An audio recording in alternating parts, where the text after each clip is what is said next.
I'm Jefferson Robbins with the NCW Life Channel. Chelan County is governed by 3 elected commissioners who set public policy and legislate county ordinances, as well as maintaining the budget for every county department. Commissioners represent geographic districts, and the commissioner for District 2, Bob Boogert, is not seeking a second term. That means new candidates for District 2 have stepped forward. Shon Smith of Kashmir, running as a Republican, is one of them. Shon, thanks a lot for joining us today. Thank you, Jefferson. Appreciate you asking me. You're not a stranger to this process. You ran in 2018. You were Mr. Boogert's opponent in that race. But some people might still not know who Shon Smith is. Why don't you introduce yourself to us?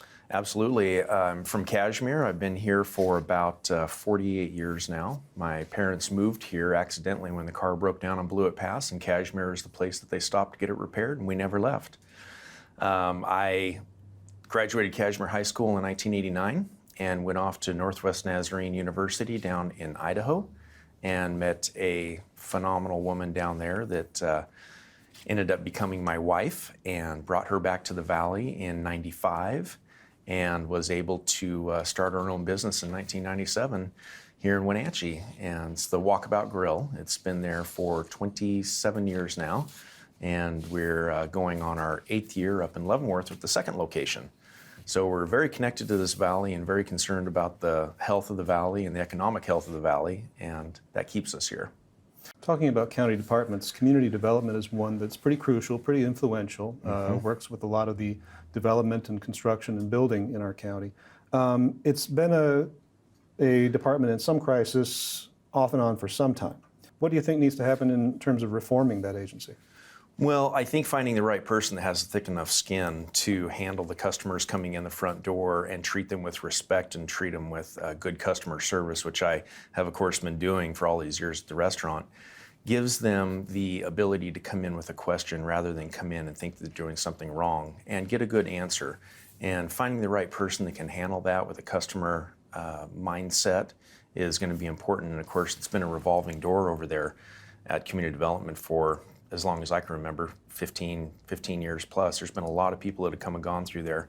But finding that person that can do that job and equally apply the codes and the rules across the board without the outside influences of firms or someone working with a customer that is trying to bend a rule or make it so it's a one-time exception or an allowance, we need to remember that everyone needs to have the same set of rules and everyone plays by that same expectation. So I think finding that right person is going to be important. Right now, we're having a lot of success and getting building permits through very, very quickly. And adding that STR person for the short-term rental has been a blessing that they needed in order to take that pressure off of the development. Talking about community development, there's a real call for affordable housing in the Wenatchee Valley and Chelan County. Are there ways that our building code, for instance, can be adjusted to allow for more infill development or for more development that would allow for some rent costs, some mortgage costs to come down in the parts of the county that the commissioners influence? Well, we're only in charge of the unincorporated areas of the county, and the cities elect a mayor to do their work for them. And I'm not a fan of high-density housing. I'm not a fan of crammed neighborhoods. We live out in the country for a reason. We love the rural setting, and that rural lifestyle is what I will be protecting as a commissioner, making sure that we don't have that creep coming out into the county and making it so that the people that choose to have a rural lifestyle are infringed on. But then we're wrestling with the fact that our available properties and lands that still could be developed are under a very tight set of regulations. When it comes to looking at how an orchardist can handle surviving another year until the market turns or we have a bad crop, what do they do with their acreage and the zoning that's around that? Is it 20s, is it 5s, is it 1s? And giving that opportunity for an orchardist to make it one more year, or we're gonna peel off a piece of this land and get a house in for our kids, or a mother that's aging and needs to get closer to family help. Need to be thinking about how we use that property and make it so that it's greatest use without infringing on our desire to live in that country setting. So there are issues that need to be addressed in that, and I think it's going to come up very quickly. Are there areas of the budget that are sacrosanct? For instance, a lot of people are interested in seeing the sheriff get all the resources that that person would need to enforce laws. And some people say, well, police budgets are sacrosanct. I mean, are there areas of the budget that you would not touch even if the crisis called for across-the-board cutbacks? I remember 4 years ago when I was in there and they were working on the budget during the last run, and they asked for everybody to take a straight across-the-board 10% cut on their budget in order to fill the gap. And some departments are able to do that and some aren't. The police and the first responders, that's an area that I think needs to be hands-off, not to have a free-for-all runaway, give them as much money as they need to, I don't want to say waste, but not use in an efficient manner. Keeping the check and balance on that is important, but definitely not shorting our law enforcement as a department that I would look at. That department is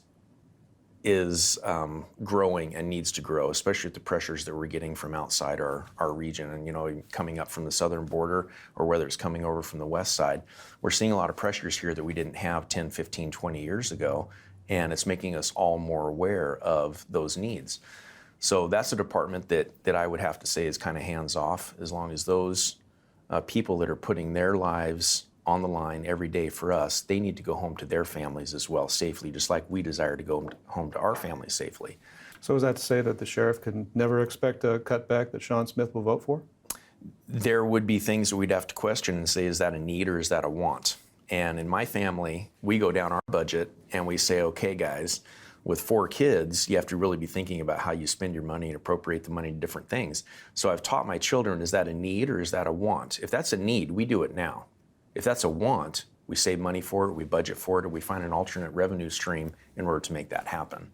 Some of the questions you've been getting at different candidate forums involve homelessness. One of the answers you gave at the Wenatchee Valley Chamber forum about how to work on homelessness, you talked about collaborating with the cities and municipalities within and outside Chelan County to, quote, keep it from migrating out into the county.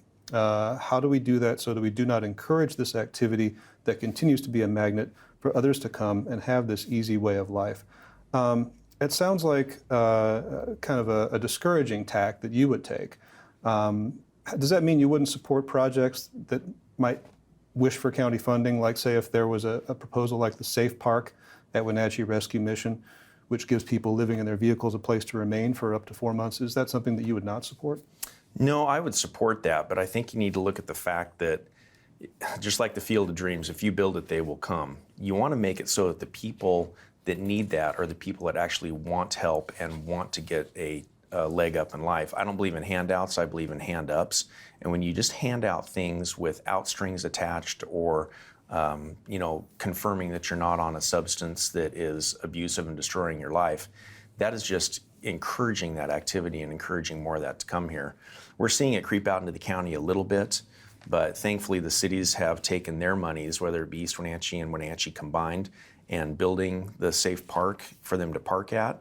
But we, as a county, have used that money that we're allotted from the state to go out and supply food banks and supply things like Heritage Heights up in Chelan that need to have those injections of money for the people that actually live here and are from here. We want to help. I want to help people, but I don't want to make it a freebie to where they can continue down a destructive lifestyle and go to whatever end they're desiring. I think that we need to interject and say, okay, now do you want help? Are you homeless? Or are you houseless? Are you couch surfing? Are you living in your car because you want to? Living in your car because you don't want to live by the rules that have been designed and set up for these places that will give you assistance? If you're choosing that lifestyle, sorry, the help is cut off. You need to find your own way. So that answering those kind of questions kind of requires intervention specialists and people on the ground to talk to people and ask those questions. Does that mean you would support spending on a program that does that goes to where those people are trying to live their lives? Absolutely, and that's exactly what the Behavioral Health Unit has done now, is going out with the Sheriff's Department, and they're even working now with Wenatchee City and the East Wenatchee City as well in Douglas County, and taking these 3 representatives that they have and going out and evaluating, does that person want help or does that person want a handout? And that's definitely something I would support. Well, half of the last 4 years, this county commission has spent dealing with COVID-19, as we all have. So if masking and distancing requirements come back into play, and you're on the Chelan County Board of Commissioners, do you feel like you'd oppose those kind of requirements at the county level? I wouldn't oppose them at the county level, but I would definitely go to the minimum requirements of what the state would be requiring. In my own business, we chose to use our own freedom to choose whether or not we want to take that chance and take that risk with our own bodies and our own health. And I would try and do that for my employees at the county as well. And I stood up pretty strongly against the governor and the mandates that came down without him asking our representatives to come back and get guidance. What would your people be willing to do or see as an appropriate action? We didn't have that. But there is a certain element of freedom that I would be giving to the county employees to say, if you're not a person in close contact with other people, you're working on your own, you're in your cubicle, you need to exercise that freedom to what you want to do with your own body. When you say that you made your own choices in your businesses, does that mean that your restaurants did not follow masking guidance or masking requirements that were put in place by the governor? We did not follow the strict lines of the governor's mandates because we were told 2 weeks to flatten the curve. And that was hard for me to accept, especially when I had delivery trucks coming in the next morning. And we ended up losing about $30,000 in food that came in fresh on the trucks that we couldn't turn around. When you get a directive like that on a Sunday night and it applies to the next day, there was no slowdown period, no ramp down period. And so that made it very difficult for us. Thankfully, we were able to take all the food from Wenatchee and donate it to as many places as we could. The leftover food we took to Leavenworth and we donated it there. But then we went out even further and we actually set up a giveaway for all of our fresh food. And we were able to give that to all the citizens of the Upper Valley. They drove through like they were loading up a ferry in the big Starbucks parking lot next to us, and they were able to pull up and say, how many in the family, do you prefer a protein source? And we would just hand over these giant Ziploc bags prepared of food. And that was in the early weeks when you knew you weren't going to have a market for that. Yeah, that was material. like on the Wednesday of that Monday shutdown where we knew that this food was going to spoil and the food banks couldn't take any more because a lot of other restaurants are doing the same thing. And so we crammed as many refrigerators as we could throughout the community, and hopefully that kept the food banks going. But we were able to get rid of the rest of it just by having a free drive up and tell us what you need, and we will get as much as we can in your car.